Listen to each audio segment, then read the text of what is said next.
할렐루야. 좋으신 주님, 오늘 우리의 영광을 받으시기 합당하신 주님, 주님께 찬양하며 감사하며 나아가십시다. 오늘 주님의 날입니다. 여러분, 서로 좀 강권하여서 우리 주의 예배 자리를, 주님 집을 채우는 우리가 되었으면 좋겠습니다. 하나님 앞에서 말씀과 기도로 시작하는 성도 여러분들을 주님의 이름으로 크게 축복합니다. 특별히 오늘 항상 주말과 또 새롭게 시작하는 주일에 안수기도를 하잖아요. 여러분 특별히 안수할 때 하나님의 크신 역사가 여러분 모두에게 임할 수 있기를 간절히 빌고 소망합니다. 자, 오늘 주시는 말씀은 디모데전서 1장 12에서 20절까지 말씀입니다. 바울은 자신이 하나님께, 우리 주님께 택함 받은 그 이유에 대해서 말하면서요, 디모데에게, 그리고 오늘 우리에게, 오늘 이 시간 우리에게 사명자로 살아갈 것, 사명자로 살아갈 것에 대해서 주문하고 있습니다. 오직 아멘으로 순종하고, 그리고 충성스러운 주님의 자녀요, 일꾼들이 다 되시기를 주님의 이름으로 간절히 축원합니다. 자, 12절에, 오늘 보면 12절에 바울은 자신을 능하게 하시며 충성되이 여겨 직분을 주신 것에 대해서 감사하고 있다고 얘기하고 있어요. 복음을 전하는 사명의 길이 참으로 어렵고 고된 길이었지만 지금하고는 다릅니다, 여러분. 우리가 지금 직분 받고 우리 예수 믿으며 살아가는 삶과 이 지금 바울, 지금 이 초대교회 시대 때에는 예수 믿는 것으로 말미암아 바울은 복음을 전하다가 순교를 당했어요. 흠씬 두드러 맞고 그렇게 빌립보 감옥에서 정말 죽음 직전까지 갔던 것이 바울이었습니다. 그런데 바울과 실라가 빌립보 감옥에 갇혀서 오히려 기도와 찬양할 때 그 옥문이 열리게 됐잖아요. 하나님이 그들을 살리시고 또 하나님께 쓰임받는, 복음을 위해 일꾼으로 쓰임받는 그런 인생으로 살아갈 수 있게 되었지 않습니까? 자, 그런데 많이 힘들고 어려운 길임을 바울이 알고 있지만, 그러나 오늘 우리에게, 그리고 특별히 사랑하는 디모데에게 이 사명자로 살아갈 것에 대해서, 우리 주님께 택함 받고 주의 일꾼으로 살아가는 것에 대해서 감사할 것을, 그리고 사명을 잘 감당하라고 그렇게 강권하고 있는 겁니다. 하나님의 성전에서 일하는 것은 참으로 복된 일이라는 거예요. 하나님 우리에게 내려주시는 가장 큰 은혜와 가장 큰 비밀이, 그리고 성전에서 일하는 그런 자들에게 주시는 큰 복이 있다라는 것, 그것에 대해서 말씀하고 있습니다. 사랑하는 성도 여러분, 하나님의 성전을 위해서 일하는 것을 가장 귀하게 여기시며 충성되이 주신 직분을 감당하는 믿음의 권속들이 다 되기를 주님의 이름으로 간절히 축원합니다. 오늘 보면 13절에 보듯이 바울은 자신에 대해 이렇게 얘기하고 있어요. 나는 전에는 비방자요, 그리고 박해자요, 폭행자였다라고 고백합니다. 그리고 15절에 보십시오. 15절 하반절 보면 죄인 중에 내가 무엇이라고요? 괴수로다. 죄인 중에 우두머리라는 거예요. 괴수다라고 얘기합니다. 그러니까 부끄러운 자신의 과거지만 숨김없이 지금 말하는 것은 바울이 그럼에도 불구하고 긍휼이 입었다라는 거예요. 긍휼을 입었다라는 거예요. 그리고 주를 믿지 아니하고 또 알지 못하던 때라고 얘기하고 있습니다. 바울이 그렇습니다. 예수를 알지 못했습니다. 그래서 예수 믿는 자들을 잡아들이기 위해서, 핍박하기 위해서 그렇게 다메섹으로 향하고 있었던 거죠. 그 길가에서, 그 길 위에서 우리 예수님의 음성을 듣습니다. 부활하신 예수님께서 사울아 사울아 네가 나를 왜 핍박하느냐. 그때 바울의 이름은 사울이었습니다. 그런데 이 사울이었던 자가 예수님, 부활하신 예수님을 경험한 이후에 본인이 이름을 개종합니다. 나는 바울이라. 사울은 큰 자, 위대한 자, 바울은 작은 자, 낮은 자입니다. 겸손하게 되었다라는 거예요. 이제 하나님 앞에서 겸손한 자가 되었단 말입니다. 그리고 더욱더 이제는 온 인생을 다 바쳐서 복음을 위한 일꾼이요, 하나님께 그렇게 택함 받은 자로 일하게 되었다라는 것입니다. 그 평생을 다 바쳐서, 그리고 결국은 바울이 로마에서 그렇게 순교하게 되지요. 사형을 당합니다. 그가 이제 정말로 변화된 자로서의, 그리고 자신이 하나님의 일, 우리 주님께 붙들린 자로 사명자로 살아가는 것에 대해서 이제는 너무 당당해요. 너무 감사하고 있어요. 그러니 과거의 일에 대해서도 숨김없이 말하는 겁니다. 긍휼을 입은 것은, 그러니까 내가 주를 믿기 전, 알지 못하기 전 때 하나님의 강권적인, 우리 주님의 강권이 있었다. 자신의 의지가 아니라 주님의 전폭적인 택함이었다라고 얘기하는 겁니다. 그렇게 밝히면서 이것은 오로지 주님의 은혜였다라고 말하고자 하는 것임이죠. 그리고 이제 바울은 자신이 받은 그 은혜를 디모데에게 흘려보내고 있어요. 디모데에게 그렇게 흘려보내고, 또 디모데를 통하여서 에베소 교회, 에베소 성도들에게 바로 믿음과 사랑과 함께 넘치도록 풍성하기를 바라고 있다라는 것입니다. 이것이 곧 자신이 주님께 택함 받은 이유라는 것이지요. 그리고 바울이 원해서도 아니고 노력해서도 아닙니다. 하나님께서 바로 바울을 택한 것입니다. 전적으로 하나님의 의지라는 것이지요. 16절에는 특별히 바울이 택함을 받고 긍휼을 입은 그 이유에 대해서 말하는데요. 함께 16절 말씀을 같이 다시 한번 읽겠습니다. 16절입니다. 그러나 내가 긍휼을 입은 까닭은 예수 그리스도께서 내게 먼저 일체 오래 참으심을 보이사 후에 주를 믿어 영생을 얻는 자들에게 본이 되게 하려 하심이라. 아멘. 할렐루야. 여러분 보십시오. 바울은 죄 많고 허물이 많았음에도 왜 자신이 택했는가? 왜 내가 택함 받았는가? 이에 대해서 말하는데요. 그것은 자신 같은 사람도, 그러니까 자신같이 흠있고 죄 많은 사람이라 한다 할지라도 나 같은 사람도 주님께서는 오래 참으신다는 거예요. 오래 참으시고 기다리시며 또 긍휼을 베풀어 주셨다는 거죠. 이제 이후로는 더 많은 사람들이 바울을 보면서, 야, 바울 같은 사람도, 바울처럼 예수 믿는 사람들을 핍박했던 저런 사람도 구원에 이를 수 있는구나. 저런 사람도 주를 믿고 영생을 얻게 되는구나 라는 것을 그렇게 알게 하기 위하여서 자신이 택함 받았다라는 거예요. 우리도 마찬가지입니다. 우리가 주의 백성이 된 것은 불가항력적인 거예요. 우리가 원해서 우리가 주를 택한 게 아니라는 겁니다. 우리가 교회를 택했고 내가 주님을 택한 것처럼 보이지만 아니라는 거예요. 이에 대한 확실한 말씀은 주님께서 하신 말씀이에요. 주님께서 요한복음 15장 16절에 주님께서 친히 하신 말씀이 이렇습니다. 너희가 나를 택한 것이 아니요. 너희가 나를 택한 것이 아니요. 내가 너희를 택하여 세웠나니 이는 너희로 가서 열매를 맺게 하고 또 너희 열매가 항상 있게 하여 내 이름으로 무엇을 구하든지 다 받게 하려 함이라. 아멘. 너희가 나를 택한 것이 아니래요. 우리가 주님을 택한 것이 아니랍니다. 주님이 우리를 택하여 세웠답니다. 또한 열매를 주시는 분도 주님이시라는 거예요. 또한 이 열매가 항상 우리에게 있게 되기를, 우리가 무엇을 아버지께 구하든지 다 받아 누리는 것, 이것을 통해서 많은 사람들이 우리를 보고 우리를 통해 또 예수를 믿는 길로 나올 수 있도록 하나님 그리 역사하시기를 원하신다라는 거예요. 그러므로 우리는 주님 앞에, 그리고 항상 세상 앞에 우리는 겸손해야 될 것입니다. 17절에 보듯이 모든 존귀와 영광은 바로 하나님께 돌려드려야 하기 때문입니다. 그리고 만일 여러 분야의 좋은 자리에 올라가 있다 한다면, 여러분들이 다 좋은 자리에, 그리고 좋은 것을 누리며 살아가고 있다 한다면, 여러분 반드시 이전에 어려웠던, 부족했던 그런 삶의 자리와 함께 지금의 은혜의 자리를 꼭 기억하시기 바랍니다.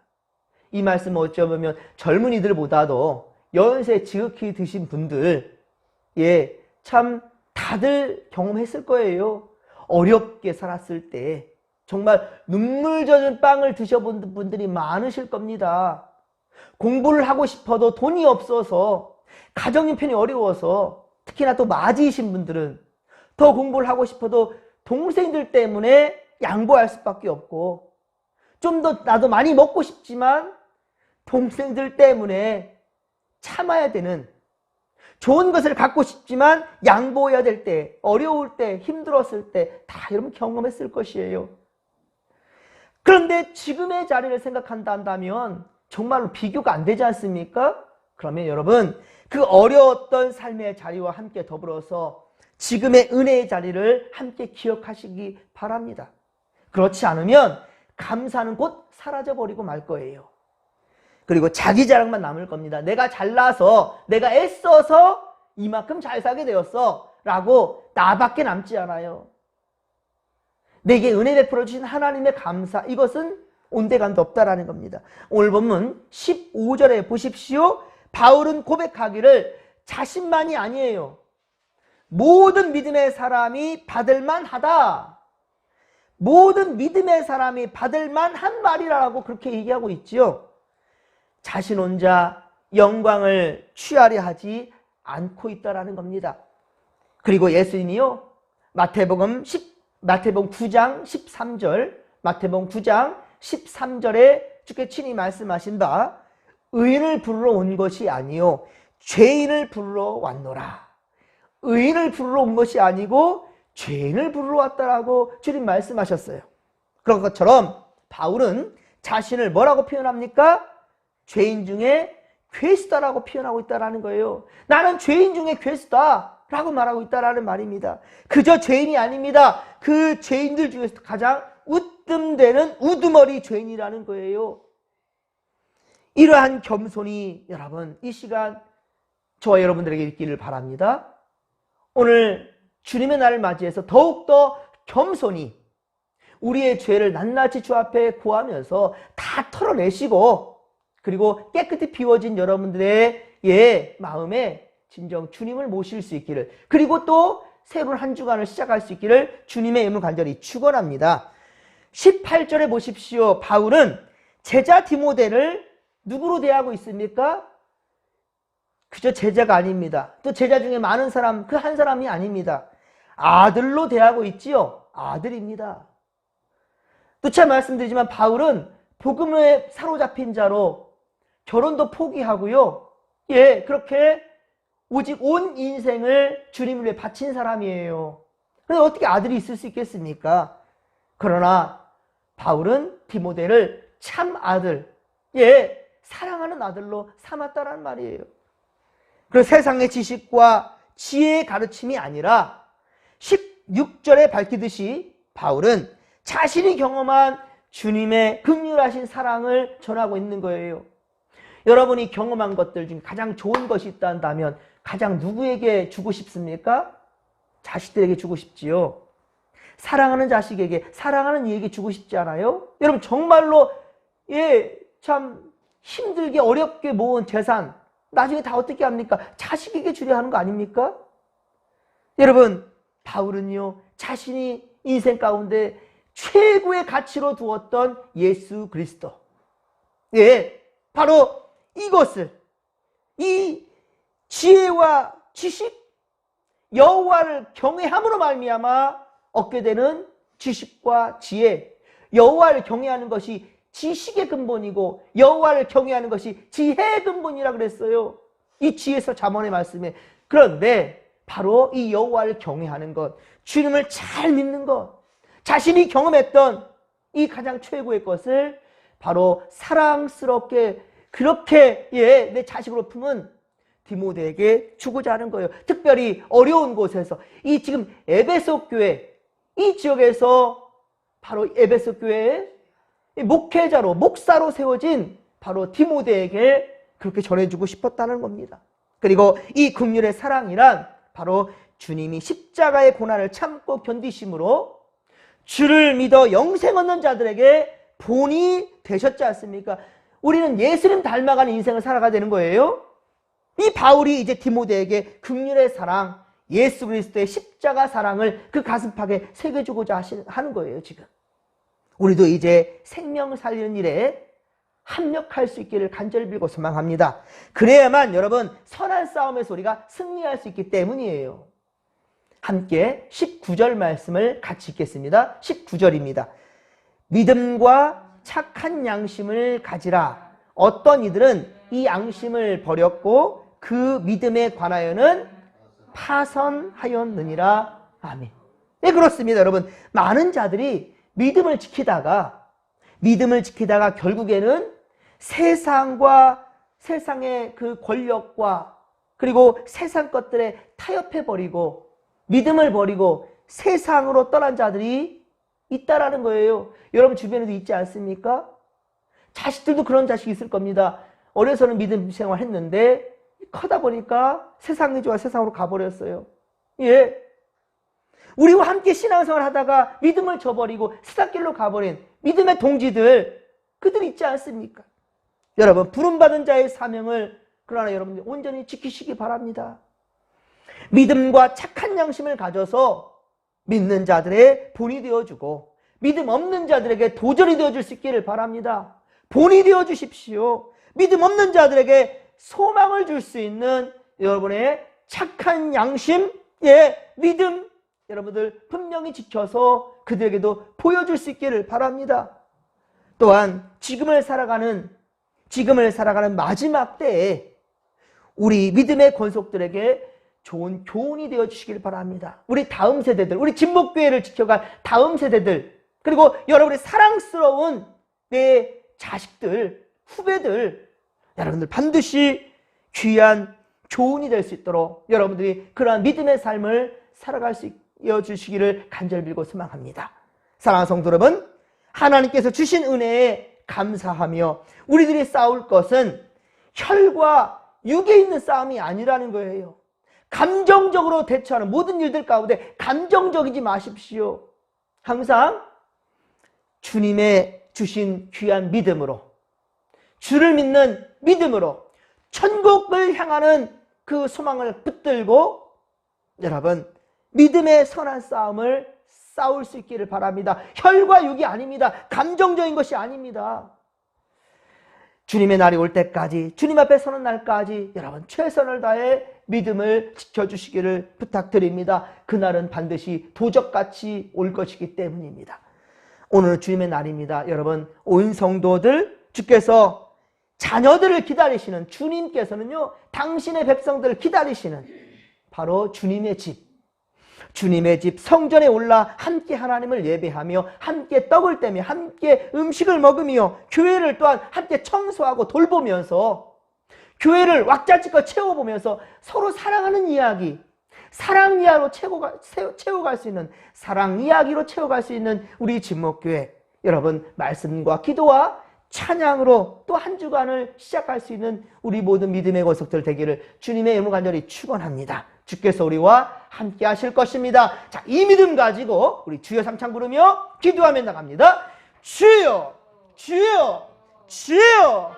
살아계신 하나님 아버지, 고맙고 감사를 드립니다. 은혜 충만, 성령 충만, 말씀 충만으로 함께하여 주시사 우리 이 믿음의 삶을 살아갈 때 세상의 악한 영들의 공격에도 우리 절대로 무너지지 않게 하시고 세상에 어떤 유혹이 다가온다 할지라도 주여 우리 절대로 타협하지 아니하며 끝까지 믿음을 잘 지켜갈 수 있도록 도와주시고, 또한 우리가 이 믿음을 지켜가며 살아온 이 인생들을 주여 내 사랑하는 자녀들에게, 우리 이웃들에게, 사랑하는 자들에게, 아버지 진목교회 믿음의 2세들에게, 다음 세대들에게 분명히 가르치며 본이 되어줄 수 있는 우리가 되게 하여 주시옵소서.